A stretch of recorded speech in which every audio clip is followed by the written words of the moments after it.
This is me Ayushi and I welcome you all to Scoreshala. आज के इस वीडियो के अंदर जो टॉपिक अपन डिस्कस करने वाले हैं ये आपके एग्जाम पॉइंट ऑफ व्यू से बहुत इंपॉर्टेंट है। आज का जो हमारा टॉपिक है इसके अंदर अपन कुछ ऐसे प्रॉब्लम्स को डिस्कस करने वाले हैं जो कि फेस करने पड़ते हैं हमारी जो पॉपुलेशन होती है उसको जब हम कन्वर्ट करते हैं इन कैपिटल, तो उस टाइम पे कौन कौन से ऐसी प्रॉब्लम्स है जिसको फेस करना पड़ता है, वो सारी प्रॉब्लम्स अपन आज यहाँ पे देखने वाले हैं। ठीक है, सो टॉपिक एक बार देख लो आप, problems of human capital formation. Now सबसे पहली प्रॉब्लम क्या है, राइजिंग पॉपुलेशन। अब अपन को ये चीज पता है कि हमारे यहाँ की जो पॉपुलेशन है वो हर दिन कितनी ज्यादा बढ़ती जा रही है, राइट। अब इतनी बढ़ती हुई पॉपुलेशन को एजुकेशन प्रोवाइड करवाना, बेटर हेल्थ फैसिलिटीज प्रोवाइड कराना, ट्रेनिंग्स देना, जॉब देना, ये बहुत ही मुश्किल काम है। तो ये एक सबसे बड़ी समस्या है कि हमारी यहाँ की जो पॉपुलेशन है वो बढ़ती जा रही है। देखो, क्वांटिटी बढ़ रही है लेकिन क्वालिटी नहीं बढ़ रही है, तो क्वालिटी में हमें कहीं ना कहीं कॉम्प्रोमाइज करना पड़ रहा है। Okay, so rapidly rising population adversely affects the quality of human capital. Now this is because it reduces per head availability of existing facilities. अब ऐसा क्यों है, क्योंकि लोग तो बढ़ रहे हैं लेकिन फैसिलिटीज तो हमारे पास में थोड़ी है। अब पर हेड फैसिलिटीज जो है, मतलब यानी कि पर पर्सन जो फैसिलिटीज हैं वो सबको नहीं मिल पा रही है, कुछ कुछ को मिलती है, कुछ कुछ को नहीं मिलती है। So this is because it reduces per head availability of the existing facilities relating to housing, sanitation, drainage, water system, hospitals, education, power supply, etc. तो ये सभी जो फैसिलिटीज हैं, फैसिलिटीज में अपन ने कौन कौन सी काउंट करी, देखो, हाउसिंग हो गया, सैनिटेशन हो गया, ड्रेनेज हो गया, वाटर सिस्टम हो गया, हॉस्पिटल्स हो गया, एजुकेशन हो गया, पावर सप्लाई, ये सारी की सारी जो फैसिलिटीज हैं वो सभी लोगों को नहीं मिल पा रही है क्योंकि यहाँ पे जो पॉपुलेशन है वो रैपिडली इंक्रीज हो रही है।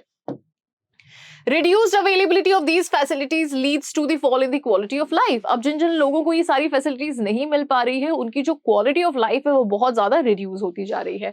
In turn, this leads to fall in the capacity to acquire specialized skills and knowledge. अब इससे होता क्या है कि बहुत से लोगों को जो ये फैसिलिटीज नहीं मिल पा रही है तो ना ही उनको नॉलेज मिल पा रही है, ना ही उनकी स्किल्स जो है वो एनहांस हो पा रही है, right. So in turn this leads to fall in the capacity to acquire specialized skills and knowledge. Now, next is brain drain. देखो, ब्रेन ड्रेन का क्या मतलब होता है, जैसे सपोज आज मैं यहाँ पे इंडिया में मैंने अपनी पढ़ाई शुरू करी, पढ़ाई करी मैंने पूरी अच्छी, यहाँ पे मैंने ग्रेजुएशन करी, पोस्ट ग्रेजुएशन करी, लेकिन जब जॉब करने की बारी आई तो मैं किसी दूसरे देश में चली गई। तो ब्रेन ड्रेन का मतलब यही होता है, हमारे यहाँ के जो बहुत ही अच्छे स्पेशल जो या फिर एक्सपर्ट जो लोग हैं, लोग से मेरा मतलब है अच्छे अच्छे डॉक्टर्स, अच्छे अच्छे इंजीनियर्स, अच्छे अच्छे वर्कर्स, ये सारे के सारे जब दूसरे देश में अपनी सेवाएं देते हैं तो अपन कहते हैं कि यहाँ से ब्रेन ड्रेन हो गया। Okay, so migration of person born educated and trained in India. तो ऐसे लोगों का माइग्रेशन जो कि इंडिया में पैदा हुए, यहाँ पे उन्होंने पढ़ाई लिखाई करी, है ना, और ट्रेन हुए पूरी तरीके से टू डेवलप कंट्रीज। अब जब ऐसे लोग माइग्रेट कर जाते हैं डेवलप्ड कंट्रीज में से डेवलप्ड कंट्रीज में, it is a serious threat to the process of human capital formation in the country. तो ये हमारे ह्यूमन कैपिटल फॉर्मेशन का एक बहुत ही सीरियस थ्रेट है, क्योंकि यहाँ पे पढ़े लिखे, यहाँ पे पूरी अच्छी से मतलब ट्रेंड हुए, लेकिन जब सर्विस देने की बारी आई तो वो दूसरे देशों को सर्विस दे रहे, तो हमारे यहाँ पे तो वो दे ही नहीं रहे ना service. So this is what you call brain drain. Those who decide to migrate are the persons of high caliber such as scientists, administrators, executives, engineers, physicians, educationalists, etc.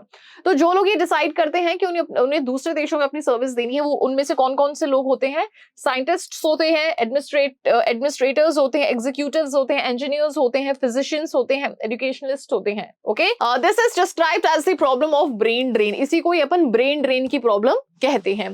This slows down the process of human capital formation in the domestic economy. अब इससे होता क्या है कि जो expert लोग हैं वो तो हमारे देश से चले जाते हैं, तो इससे यहाँ का जो ग्रोथ प्रोसेस है वो बहुत ही स्लो डाउन हो जाता है। Okay, next is deficit man power planning. हमारे यहाँ पे क्या है, मैन पावर प्लानिंग की बहुत ज्यादा कमी है। मैन पावर प्लानिंग की कमी होने का मतलब है क्या है, ये एक बार मैं यहाँ पे एक बार देख के फिर मैं आपको समझाती हूँ। So not enough efforts have been made to maintain the demand and supply balance of ever rising labour force in the country. देखो, जितनी लेबर फोर्स की जरूरत है उतनी लेबर फोर्स नहीं मिल पाती है। सप्लाई और डिमांड जो है लेबर फोर्स का, ये बिल्कुल भी इक्वल नहीं है। तो मैन पावर यानी कि डिमांड एंड सप्लाई, ठीक है, मैन पावर प्लानिंग, तो ये जो प्लानिंग ही नहीं है, जहां पे जितनी लेबर की जरूरत है वहां पे उतनी लेबर मिल ही नहीं पा रही है, तो प्रोडक्शन नहीं हो पा रहा है, प्रोडक्शन नहीं हो पा रहा है तो जीडीपी नहीं बढ़ पा रही है। जहां पे लेबर की जरूरत नहीं है वहां पे बहुत सारी लेबर घुसी हुई है, तो होता क्या है, वहां पे उनको वेजेस कम मिलते हैं, वेजेस कम मिलते हैं तो फिर वहां पे इन्वेस्टमेंट कम होता है, प्रोडक्शन कम होता है, सेम वही चीज। Okay, so as a result India is facing an explosive problem relating to the graduate unemployment. अब एक चीज और है कि हमारे यहाँ पे ग्रेजुएट अनएम्प्लॉयमेंट बहुत ज्यादा ऐसे पढ़े लिखे लोग हैं जिनके पास में नौकरियां नहीं है। It is a sad reflection of the on the wastage of human power and human skill. ये एक तरीके का ह्यूमन पावर और ह्यूमन स्किल का एक वेस्टेज है। Next is insufficient on the job training in the primary sector. Primary sector आपको पता है कौन कौन सा है। प्राइमरी सेक्टर के अंदर जितनी भी सर्विसेज आती हैं, जितनी भी जॉब्स आती हैं, जितने भी वर्क्स आते हैं, ठीक है, अब उनमें क्या है कि उनमें ऑन द जॉब ट्रेनिंग की बहुत ज्यादा कमी है। सो प्राइमरी सेक्टर यानी कि एग्रीकल्चर, इन पर्टिकुलर एग्रीकल्चर को यहाँ पे एम्फेसाइज किया जा रहा है। It is the backbone of Indian economy. अब हमें पता है कि इंडियन इकोनॉमी की जो रीढ़ की हड्डी है वो कौन है, वो एग्रीकल्चर है, ठीक है। एग्रीकल्चर की बेसिस पे हमारी पूरी इकोनॉमी टिकी हुई है। So unfortunately it has not received due attention in the area of professional skills. अब यहाँ पे इस एरिया के अंदर यानी कि इस सेक्टर के अंदर प्रोफेशनल स्किल्स लोगों को नहीं प्रोवाइड की जाती है। Two notable points are that the traditional wisdom predominates the primary sector. Traditional wisdom यानी कि भाई पुराने लोगों की जो समझ थी है ना खेती बाड़ी को लेकर के, वही चीज अभी तक भी चली आ रही है। And that on the job training programmes are highly scant if not listless. और देखो, एक तो ये होगी कि ट्रेडिशनल थिंकिंग, जो पुराने लोगों की जो विचारधारा थी एग्रीकल्चर को लेकर के, खेती बाड़ी को लेकर के, वो वैसी की वैसी चली आ रही है। दूसरी चीज ये कि एग्रीकल्चर को इनहांस करने के लिए, बेहतर बनाने के लिए किसी भी तरीके की ऑन द जॉब ट्रेनिंग्स नहीं दी जाती है। Accordingly there is a serious deficiency of human capital formation in the primary sector of the economy. इसीलिए प्राइमरी सेक्टर जो है हमारी इंडियन इकोनॉमी का, इसके अंदर ह्यूमन कैपिटल फॉर्मेशन की बहुत ज्यादा कमी है। Next is low academic standards. Academic standards जो है हमारे कंट्री के अंदर लोगों का, वो बहुत ज्यादा लो है।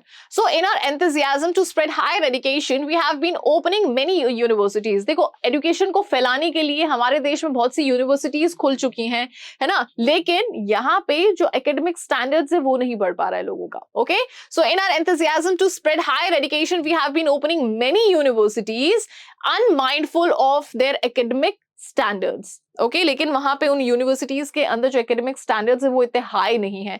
Consequently we have a large army of half baked graduates and post graduates whose deficit skills only lowers the level of efficiency and productivity.